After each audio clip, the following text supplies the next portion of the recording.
الموسيقى هي كل حياتي. أنا حصلت ردود فعل من والدي الله يرحمه، يعني كان يمنعني عن الموسيقى، ولكن حبي بالموسيقى خلاني أن أنا أستمر. وصل لمرحلة والدي قبل ما يتوفى بفترة، يعني حسيت أنه تقبل الوضع نوعا ما، ولكن دائما كنت أشرح له، دائما كنت أحاول أوصل له الرسالة أن إحنا قاعدين نقدم شيء جميل، قاعدين نقدم ثقافة. كان في لي صديق، هو في البداية هو كان يعزف العود، وهو حببني بالموسيقى لأن أنا كنت معه فترات طويلة، وحبيت آلة العود من خلال صديقي. حبيت أن أفهم الموسيقى ونظريات الموسيقى، وشو معنات النوتة، وشو معنات السلم الموسيقي، يعني نظريات الموسيقى بشكل عام.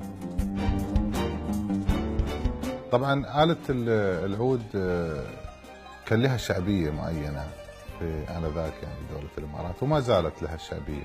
من صغير، من عمري 11 سنة 12 سنة، حبيت الموسيقى، يعني بدينا نعزف على آلة الأورج وآلة العود. كنت دائما أتسلل لما أشوف في فرقة مثلا موسيقية، كنت أتسلل من خلال من خلف الخيمة، وأبدأ أدخل أعزف معاهم، ولا مثلا هم يعملوا الساوند تشيك فأنا أعزف على الأورج. ولكن حبيت آلة العود لأنها حسيتها يعني صوت طبيعي طالع من شيء طبيعي جدا، مجرد يعني خشب على أوتار، ما فيها أي شيء كهربائي مثل الأورج. طبعا يعني مجتمعاتنا خلينا نقول كان في عندها مفهوم غلط أن الموسيقى حرام، وأنا بنظري أن الموسيقى أبدا ما كانت حرام، لأنه هو جمال في النهاية، بس محتاجة من يقدر يبحر فيها ويوصلها للعالمية بطريقة معينة. ما حد يقدر يعمل هاي الطريقة إلا إنسان متمكن، إنسان دارس، إنسان مطلع، باحث في الموسيقى هاي.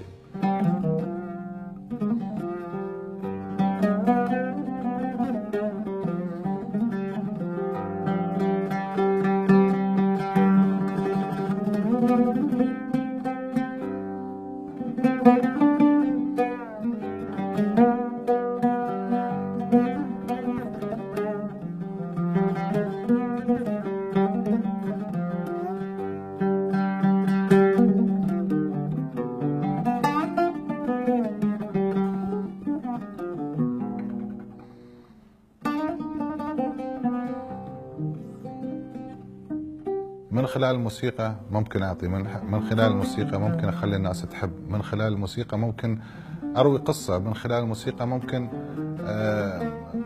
قضية معينة أشرحها للناس، فكلها من خلال الموسيقى.